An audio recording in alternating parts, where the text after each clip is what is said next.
Bonjour Hachem, bonjour Maître du Monde, j'espère que tu vas bien. Hachem, dans ta grande bonté, s'il te plaît, aide-moi à m'éloigner de l'ennemi numéro un, l'ennemi du monde, celui qui veut nous traquer en permanence, la chose qui nous affaiblit et qui nous enlève toute notre énergie, notre connexion, notre foi.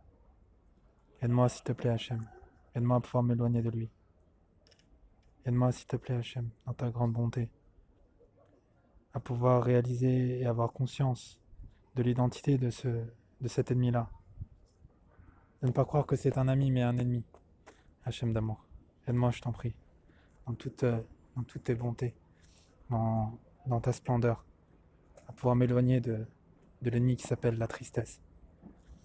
Aide-moi, s'il te plaît, Hachem, surtout dans l'époque à laquelle on vit. On nous rabâche sans cesse que on doit combler des manques pour être heureux. On nous fait croire que le bonheur est ailleurs. On nous fait croire que, que le bonheur, c'est de pouvoir consommer plus, avoir plus, toujours plus, d'être le meilleur. On nous montre à la télé des Superman et on nous fait croire que c'est ça le bonheur. Alors que c'est loin d'être ça le bonheur.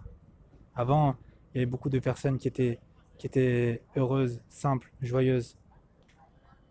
Et pourtant, elles n'avaient pas ni smartphone, ni télé. Elles n'allaient pas au resto, au cinéma, dans les boîtes de nuit. Là aujourd'hui, on nous a enlevé ça et on a l'impression que on a enlevé le monde. Le monde est en train de s'écrouler. Que les gens sont tristes parce qu'ils ne peuvent pas aller au restaurant ou parce qu'ils ne peuvent pas aller en boîte de nuit ou autre. Alors comment faisaient les personnes avant? Comment ça se passait il y a une centaine d'années en fait? Comment on faisait avant pour manger? On pouvait manger chez soi.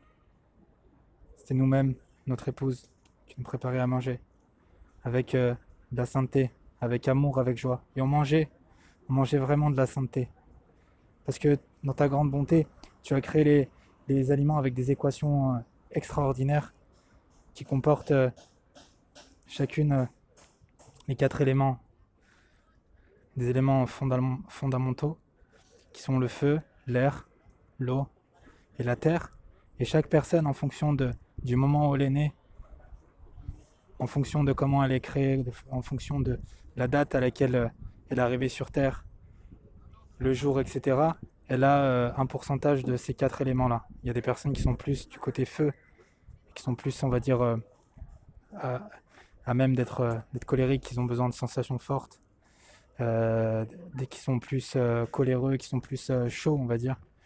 Il y a des personnes qui sont aujourd'hui plus du côté vent et qui ont besoin de beaucoup parler et qui sont aussi qui peuvent être dans l'orgueil. Il y a le côté haut, le côté de tout ce qui est lié au plaisir et le côté terre ou le côté triste. Voilà. Et chaque élément, bien sûr, il y a son contraire qui lui permet aujourd'hui d'aller mieux et de pouvoir se développer comme il faut. Et une personne aujourd'hui, quand elle connaît son élément qui est le plus fort, elle peut, grâce aux aliments et grâce à son trait de caractère, elle peut complètement changer. Et il y a un élément que tu as créé, qui est l'élément tout simplement, qui s'appelle l'élément de la simplicité, et qui a tous les quatre éléments-là. Et une personne aujourd'hui, elle peut se rapprocher justement de cet élément-là, et c'est l'élément justement du fondement, du fondement du monde. Et aujourd'hui, dans la nourriture, on peut être grâce à une nourriture, on peut être complètement différent. Et la nourriture, elle alimente notre sang. Et avec notre sang, ben, on peut faire on fait des actions. Et c'est pour ça que tu insistes extrêmement sur la nourriture. On doit faire une prière avant, une prière après. La nourriture, elle doit être complètement sainte, cachère. Où on ne doit pas manger des aliments qui sont nocifs pour notre santé, mais aussi des animaux qui sont nocifs pour le monde. Parce que quand on mange aussi, on devient l'aliment. Et c'est pour ça que c'est important de faire attention à ce qu'on mange. Et surtout, de manger et de préparer ce manger-là avec amour, avec joie, avec douceur. Et qui mieux qu'une maman, qui mieux qu'une épouse, qui mieux qu'un mari pour préparer à manger pour ses enfants. Alors aujourd'hui, on veut aller manger dans des restos, on va aller en terrasse. Mais qui nous fait à manger? Ce sont des personnes ne font pas attention du tout à qui va manger ce plat-là. Elles font attention surtout au revenu que ça va apporter, au rendement que ça va apporter.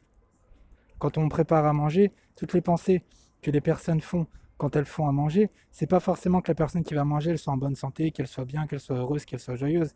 C'est surtout combien cette personne-là va me permettre de pouvoir me rapporter et pouvoir renfler mes caisses. Et aujourd'hui, tu nous as enlevé ça pour qu'on puisse revenir aux sources, revenir aux bases. On puisse manger sainement, à la maison, à table, avec notre famille. Alors Hachem, dans ta grande bonté, aide-nous à nous éloigner de toutes les bêtises de ce monde. Aide-nous à pouvoir manger sainement. Aide-nous à pouvoir nous éloigner de la tristesse. Et aide-nous, s'il te plaît, Hachem, dans ta grande bonté, de faire en sorte qu'on puisse être toujours heureux, toujours joyeux et toujours content. C'est un sport, c'est un muscle, la joie.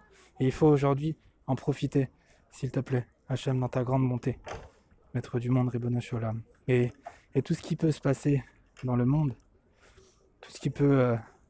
tout ce qu'on nous montre en fait, c'est uniquement pour nous rendre tristes. Parce qu'une personne triste, c'est une personne qui consomme. Parce que quand on est triste, quand on manque d'amour, quand on manque d'affection, quand on est, quand on se sent pas aimé, pas bien, le premier réflexe qu'on a, c'est de manger. Pourquoi ? Parce que quand on mange surtout quelque chose de sucré, ça nous apporte de la douceur, ça nous apporte de l'amour, ça nous apporte un certain réconfort. Et aujourd'hui, malheureusement, il y a des personnes qui sont en surpoids. Alors qu'avant, il y a une centaine d'années, il n'y avait pas ça. Et comment ça se fait ? Comment ça se fait ? Parce que tout simplement, on nous rabâche sans cesse, à travers les films, à travers la télé, qu'on n'est pas capable, qu'on ne sera jamais capable de rien. Même si c'est pas dit directement, c'est dit indirectement, en nous montrant des exemples et nous apportant des objectifs qui sont tout simplement inatteignables. Et l'école aussi fait très bien le travail, malheureusement. Donc voilà, tout ce que tu fais, tout ce que tu mets en place aujourd'hui, c'est tout simplement pour nous remettre sur nos bases et sur nos droits chemins et pour qu'on puisse être joyeux.